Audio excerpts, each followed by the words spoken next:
여러분께서 음이 너무 저음입니다.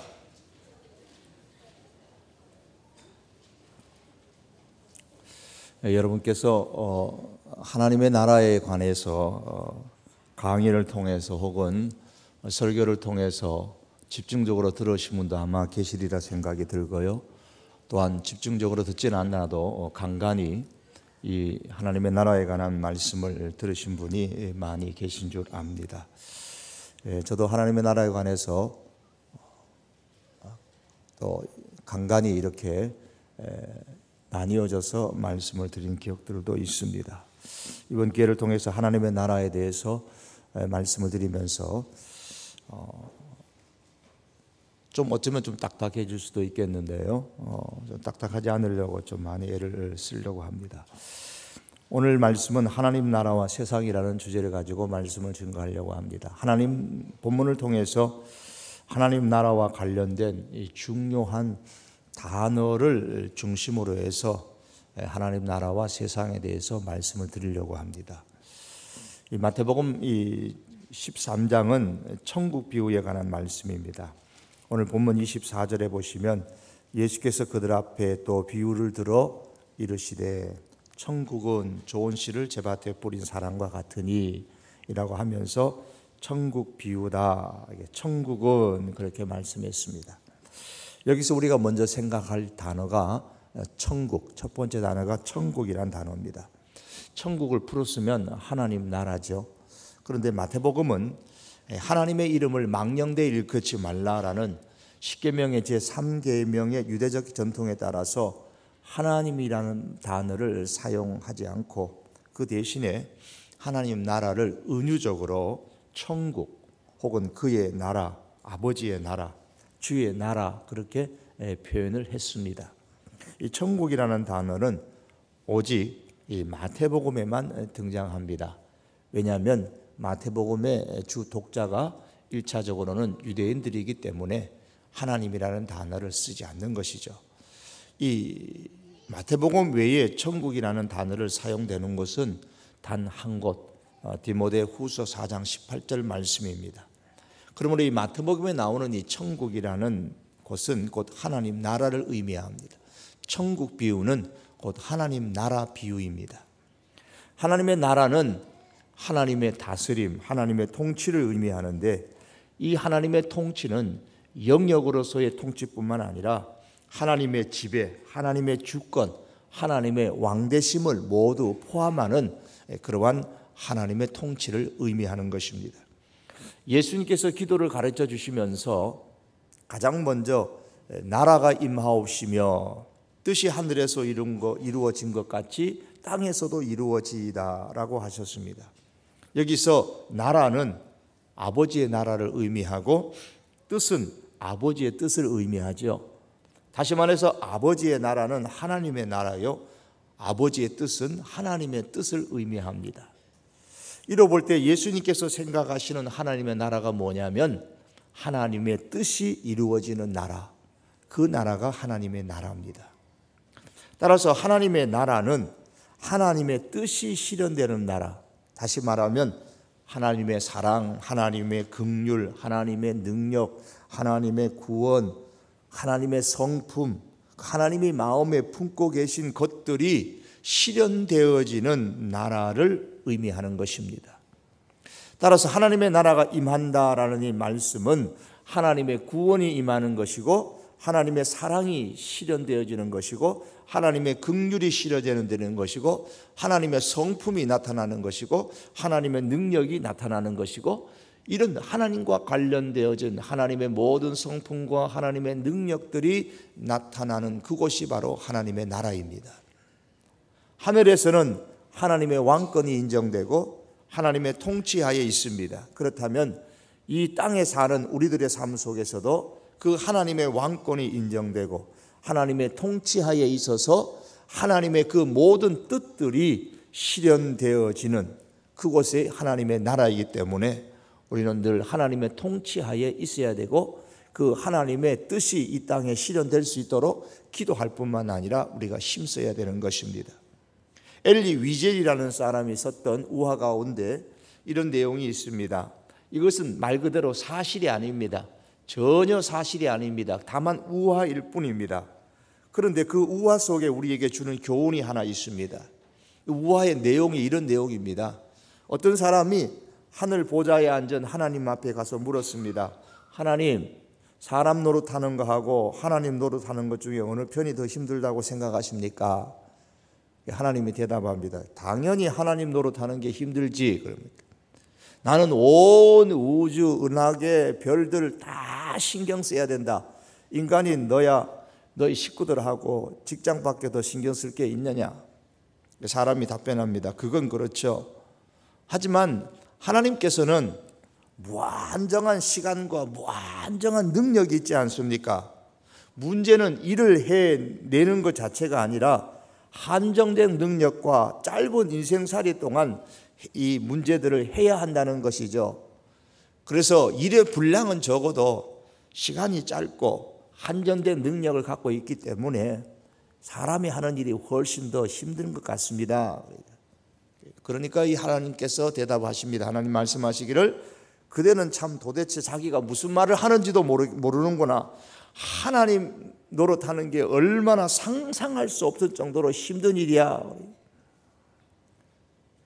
또 이 사람이 대답합니다. 하나님, 어떻게 그렇게 자신 있게 말씀하실 수가 있으십니까?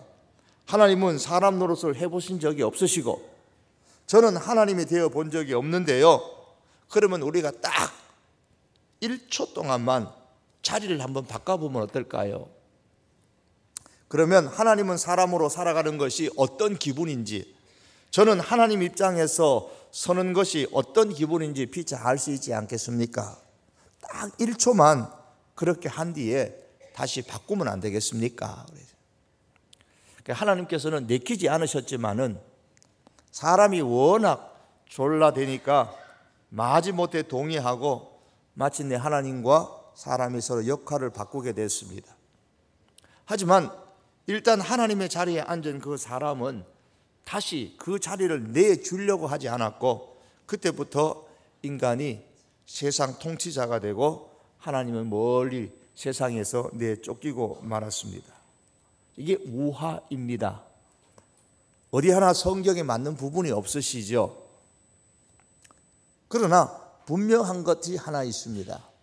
수많은 사람들이 하나님의 자리에 올라가서 하나님을 자신의 인생에서 멀리 하나님을 내쫓고 살아간다는 겁니다. 그래서 이 세상에 살면서 하나님 나라가 아니라 자기의 나라, 인간의 나라를 만들고 살아가는 것이 이 땅의 현실이다라는 사실입니다.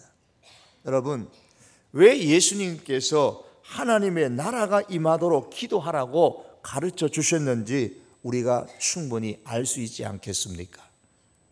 혹 내 삶 속에서도 역시 하나님의 자리에 내가 올라가 있지는 않습니까?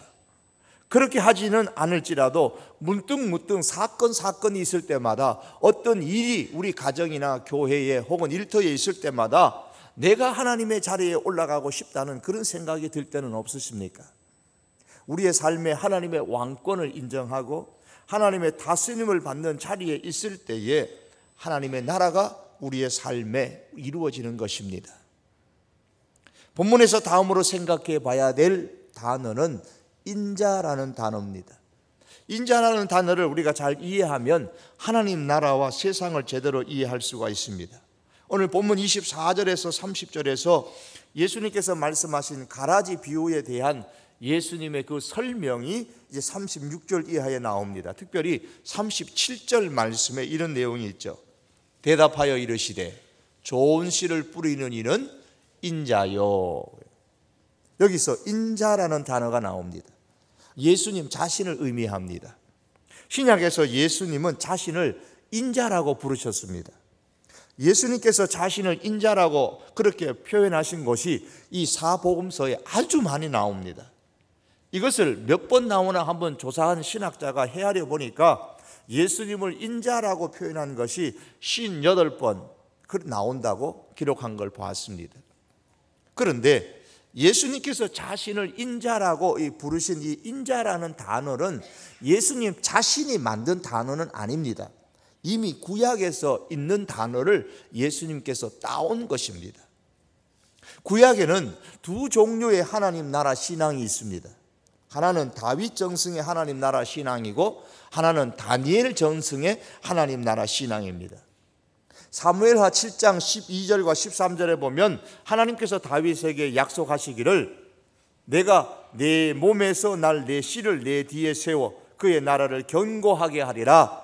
그는 내 이름을 위하여 집을 건축할 것이요 나는 그의 나라 왕위를 영원히 견고하게 하리라. 그렇게 말씀하셨습니다. 또한 16절에는 내 집과 내 나라가 내 앞에서 영원히 보존되고 내 왕위가 영원히 견고하리라 그랬습니다. 이 말씀을 우리는 하나님께서 다윗에게 주신 약속이라고 해서 다윗 언약이라고 하는데, 다윗 언약의 핵심은 하나님 나라입니다. 다윗의 후손을 통해서 하나님께서 하나님의 나라를 이루시겠다는 것입니다. 이사야서 9장 6절에서 7절 말씀에 보시면 다윗의 나라를 통해 이루어질 하나님 나라에 대해서 이렇게 예언을 하고 있습니다. 영상에 나온 그 말씀을 우리 같이 한번 읽어보겠습니다. 시작. 이는 한 아기가 우리에게 낳고 한 아들을 우리에게 주신 바 되었는데 그의 어깨에는 정사를 메었고 그의 이름은 기묘자라 모사라 전능하신 하나님이라 영존하시는 아버지라 평강의 왕이라 할 것임이라. 그 정사와 평강의 더함이 무궁하며 또 다윗의 왕자와 그의 나라에 군림하여 그 나라를 굳게 세우고 지금 이후로 영원히 정의와 공의로 그것을 보존하실 것이라. 만군의 여호와 열심히 이를 이루시리라. 이 말씀에 다윗의 언약에 관한 말씀을 이사야 선지자가 다시 한 번 더 확인하고 있습니다. 다윗의 왕자와 그의 나라에 군림하여서 나라를 굳게 세울 것이라고 말씀을 했습니다. 그런데 이 다윗의 언약에 따른 이 하나님 나라를 믿는 사람들 중에 하나님 나라를 오해하는 사람 부류들이 있었습니다. 그 대표적인 부류가 예수님 시대의 열심당원이었습니다. 열심당원들은 하나님 나라를 과거 다윗의 나라처럼 이 땅에서 정치적이고 군사적인 유대 제국을 하나님께서 이루실 것이라고 확신했습니다. 유대 나라를 중심으로 하는 이 땅에 세워지는 하나님의 나라를 기대했던 겁니다. 이 땅에서 로마의 식민지 통치를 물리치고 그 권력의 자리에 유대인들의 왕정, 다윗의 왕정을 회복하는 것이 하나님의 나라가 임하는 것으로 이해를 했습니다. 이 땅에 과거에 찬란했던 다윗의 왕조를 재건하는 것이 곧 하나님의 나라의 건설이라 생각을 한 것입니다. 이렇게 이 땅에 하나님의 나라를 건설을 세운다는 명목으로 폭력적인 수단마저도 정당화시켰던 것이 바로 열심당원들이었습니다. 예수님의 제자들 가운데서 이런 생각을 가진 사람들이 있었죠. 그래서 예수님께서 부활하셨을 때도 이제 드디어 다윗의 언약대로 예수님께서 이 땅에 유대 제국을 일으켜 세우실 것을 기대하면서 질문을 드렸죠. 그들이 모였을 때에 예수께 여쭈어 이르되 주께서 이스라엘 나라를 회복하심이 이때입니까? 열심당원들은 이렇게 이 땅에 세워질 하나님의 나라를 유대 제국을 건설하는 것으로 오해하고 있었습니다. 하나님의 뜻이 이루어지는 하나님의 나라가 아니라 자신의 뜻이 이루어지는 유대 나라의 소망, 유대 나라의 희망이 이루어지는 그런 하나님의 나라를 꿈꾸었던 것입니다. 반면에 다니엘 전승의 하나님 나라의 신앙이 있는데 다니엘서 7장 13절에서 27절의 말씀에 나오는데 13절과 14절의 두 절 말씀만 우리 한번 함께 읽으시겠습니다. 시작. 내가 또 밤 환상 중에 보니 인자 같은 이가 하늘 구름을 타고 와서 옛적부터 항상 계신 이에게 나아가 그 앞으로 인도되매 그에게 권세와 영광과 나라를 주고 모든 백성과 나라들과 다른 언어를 말하는 모든 자들이 그를 섬기게 하였으니 그의 권세는 소멸되지 아니하는 영원한 권세요 그의 나라는 멸망하지 아니할 것이니라 그랬습니다. 여기서 인자 같은 이가 오는데 그에게 권세와 영광과 나라를 준다 그랬습니다. 그리고 그의 나라는 소멸되지 아니하는 영원한 권세고 그 나라는 멸망하지 않는다. 이 하나님의 나라에 관한 예언의 말씀입니다. 예수님은 이 다니엘서의 말씀에 따라서 자신을 여기서 사용하고 있는 단어, 사람들에게 소개할 때 인자 같은 이가 할 때에 이 인자라는 단어를 예수님께서 가져다가 자신에게 적용하신 겁니다. 그래서 자신을 인자라고 사람들에게 말씀하실 때에는 단순히 사람의 아들이라는 의미로 말씀하신 게 아니고 예수님 자신이 다니엘서에서 예언된 그 하나님의 나라를 이루기 위해서 하늘에서 내려온 바로 그 인자라는 의미로 사용하신 겁니다. 마찬가지로 이 다니엘서 말씀에 따르는 이 하나님 나라의 신앙을 오해하는 사람들도 역시 있었습니다. 그들을 역사 가운데는 에세네파라 그렇게 말합니다. 이 사람들은 로마의 통치와 또한 예루살렘의 종교적인 부패한 모습에 실망을 했습니다. 그래서 세속적인 이 정치의 폭력과 이 세속적인 종교 생활의 부패에 절망을 하고서 소수의 뜻맞은 사람들이 모여가지고 철저하게 금욕적인 은둔 생활을 하면서 마지막 때에 종말의 때에 이루어지게 될 새하늘과 새 땅, 종말의 때에 이루어지게 될 종말론적인 그 하나님의 나라를 고대하면서 살았던 사람들, 이들이 에세네파 사람들입니다. 종말론적인 하나님의 나라만 고대하고 신앙생활을 했던 것입니다. 그래서 이들은 하나님의 뜻을 추구한다고 하면서 세상과 분리되어진 그런 삶을 살았습니다.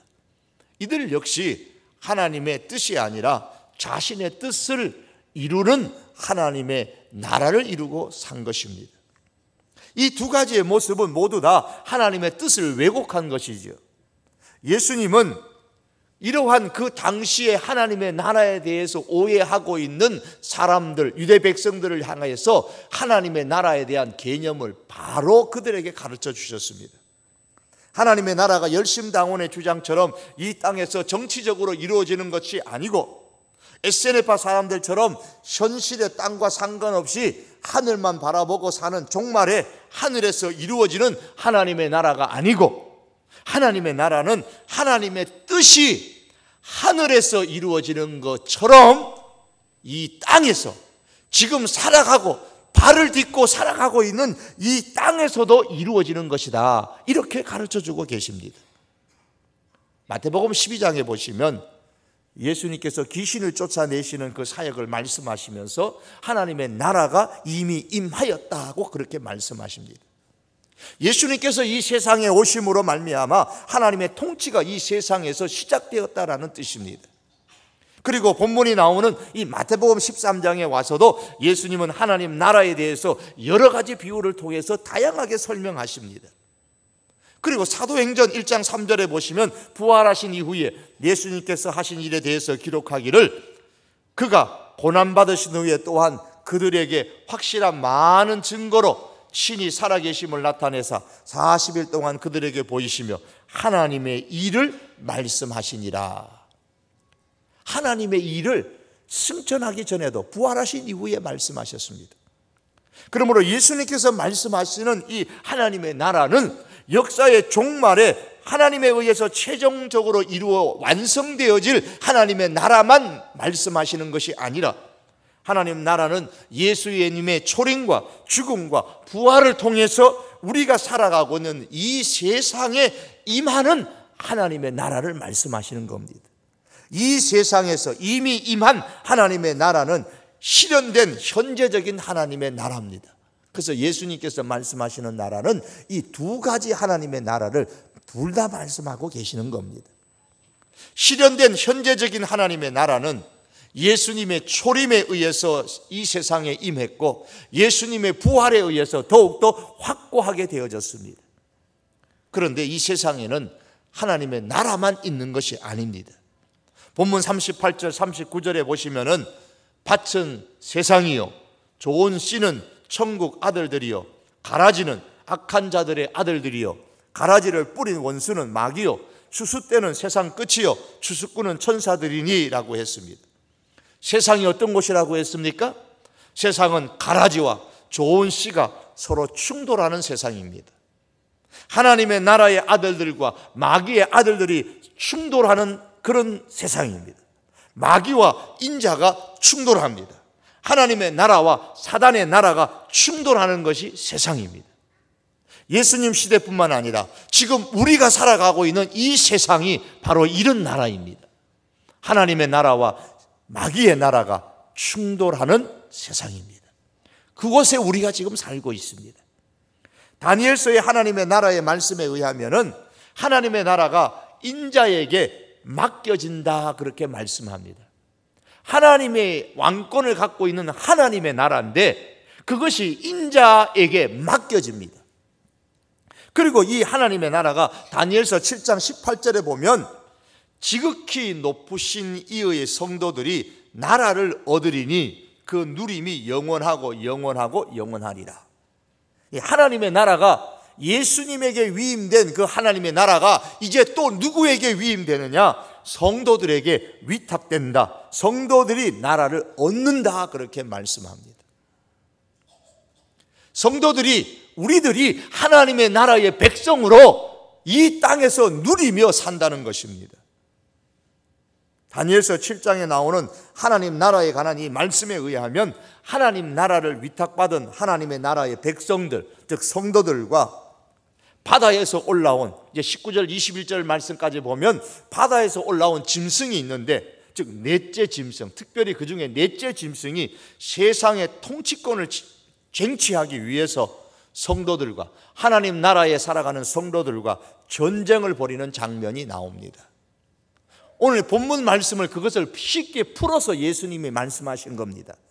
가라지와 좋은 씨가 밭에서 같이 자라면서 서로 밭을 많이 차지하려고 싸우는 그 모습이 바로 다니엘서에 나오는 하나님의 나라의 그 모습입니다.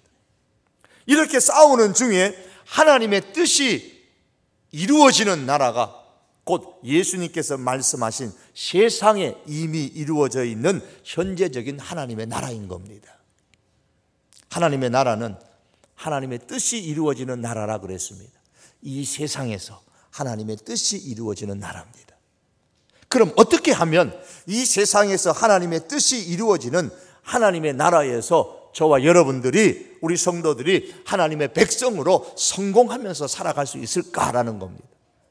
지금 이 하나님의 나라에는 우리만 있는 게 아니고 마귀가 뿌린 가라지가 있어서 이 세상에는 이 마귀의 나라도 함께 공존하고 이것이 하나님의 나라와 충돌하기 때문에 우리는 이 하나님의 나라 백성으로 살면서 성공해야 되거든요.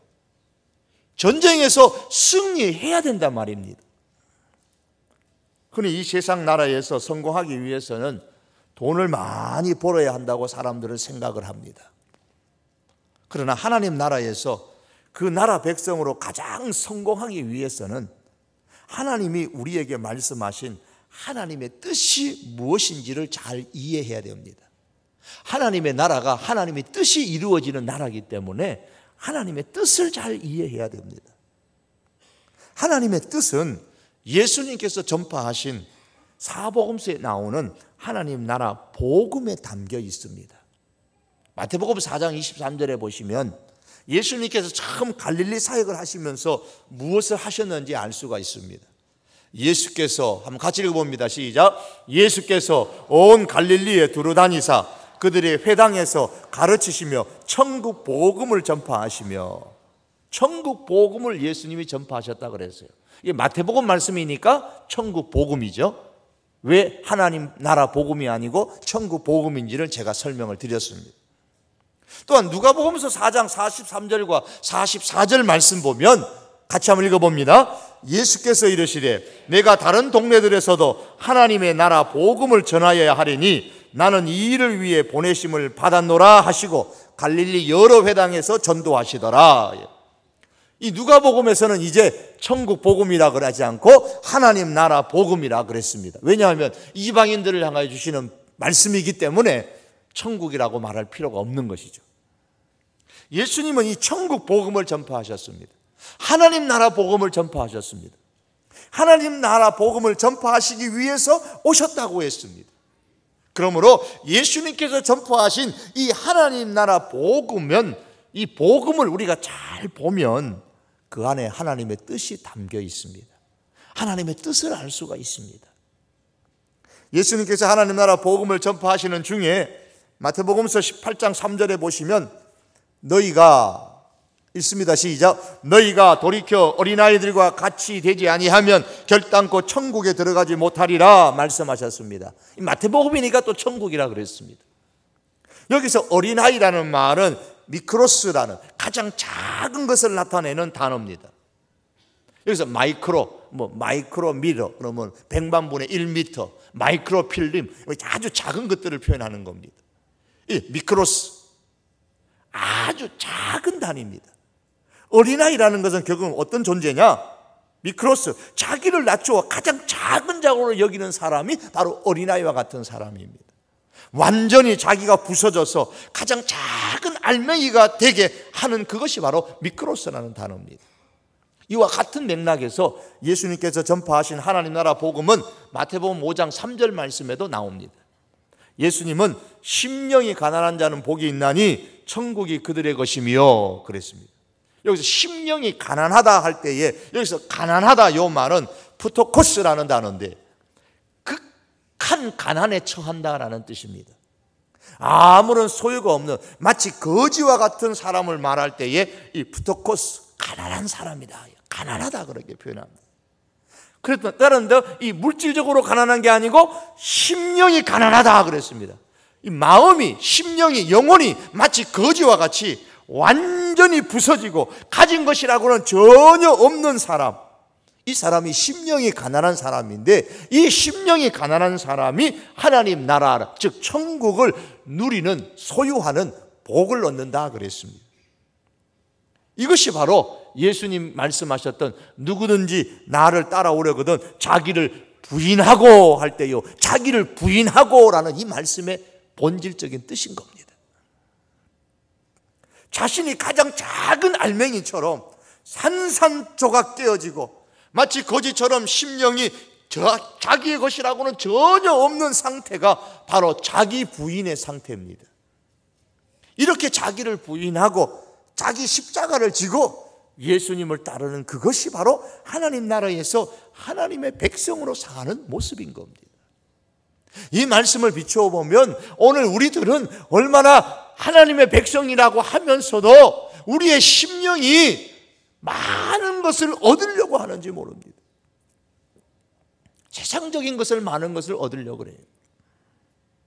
심령이 가난한 사람이 천국을 소유하는 복을 받는다면 우리는 당연히 심령의 가난함을 획득하기 위해서 집중해야 되지 않겠습니까? 그 방법이 뭐겠습니까? 그것은 바로 섬기는 겁니다. 섬기는 것에 우리가 집중하는 겁니다. 이 섬김은 심령이 가난해야만 가능합니다.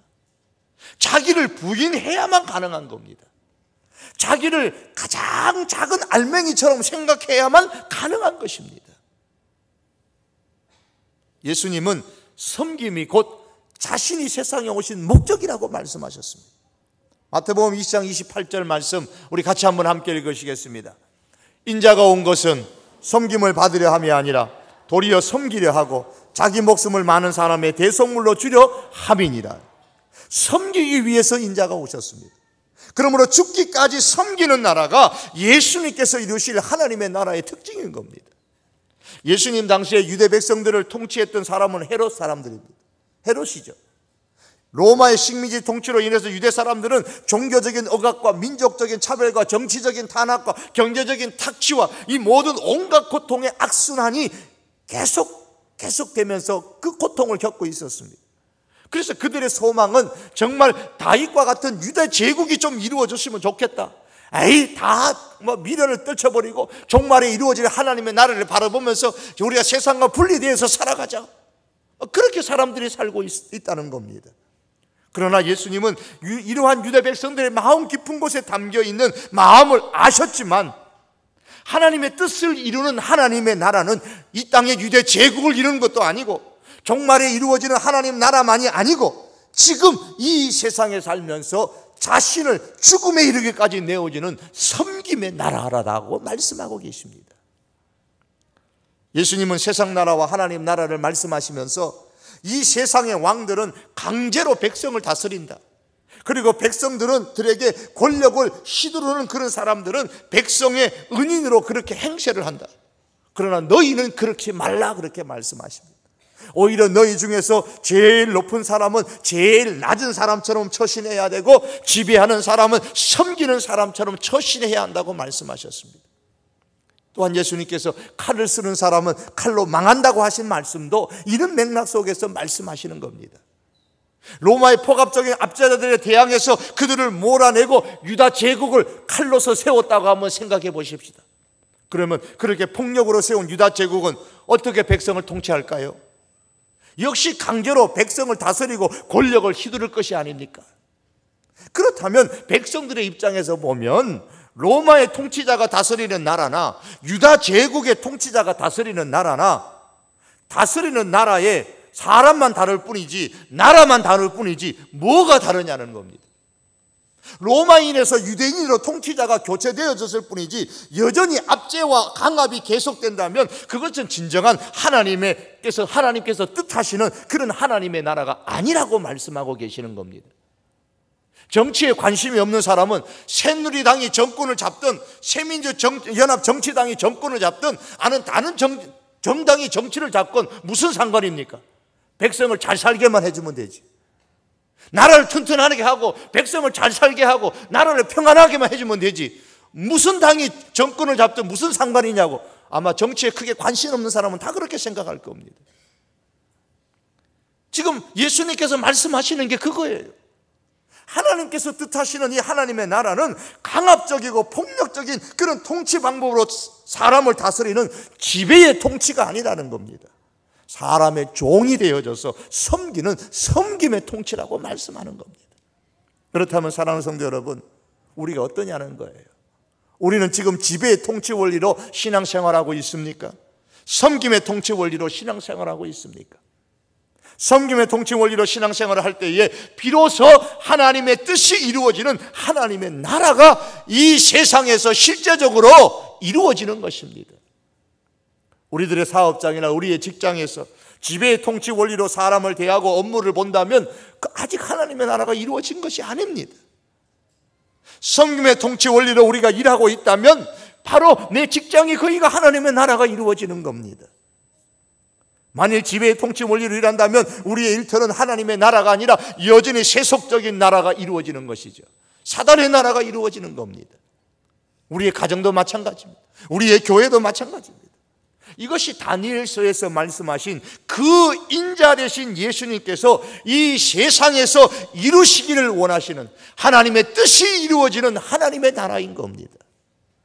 사랑하는 성도 여러분, 가장 작은 알갱이로 쪼개져서 우리의 가정, 우리의 교회, 우리의 일터에, 우리의 삶 속에서 섬김의 통치가 실현되는 그런 하나님의 나라를 이루어서 하나님의 사랑이 실현되고 하나님의 그 자비와 하나님의 긍휼이 실현되고 하나님의 성품이 나타나는 그런 나라. 그래서 하나님의 뜻을 하늘에서만이 아니라 우리가 사는 삶의 현장에서도 하나님의 뜻이 이루어질 수 있도록 힘쓰는 이 땅에서 하나님의 나라를 이루는 우리 하나님의 백성으로 살아갈 수 있기를 주님의 이름으로 축복합니다. 이 시간 우리 한번 기도하시겠습니다. 기도하실 때 우리가 말씀을 기억하면서 하나님의 나라를 묵상하면서 우리가 딴 것은 다 잊어버리라도 이거 한 가지만을 가지고 우리가 기도하시기를 원합니다. 하나님의 나라는 하나님의 뜻이 이루어지는 나라입니다. 하나님께서 품고 있는 뜻, 하나님의 사랑, 하나님의 공의, 하나님의 자비, 하나님의 긍휼, 하나님의 구원, 하나님의 능력, 하나님의 성품이 드러나는 그런 나라, 그 나라가 하나님의 나라입니다. 하나님은 이 나라가 우리의 섬김을 통해서 일어나기를 원합니다. 이 나라를 하나님께서 우리에게 위탁하시고 이런 나라를 이 땅에서 만들라고 말씀하십니다.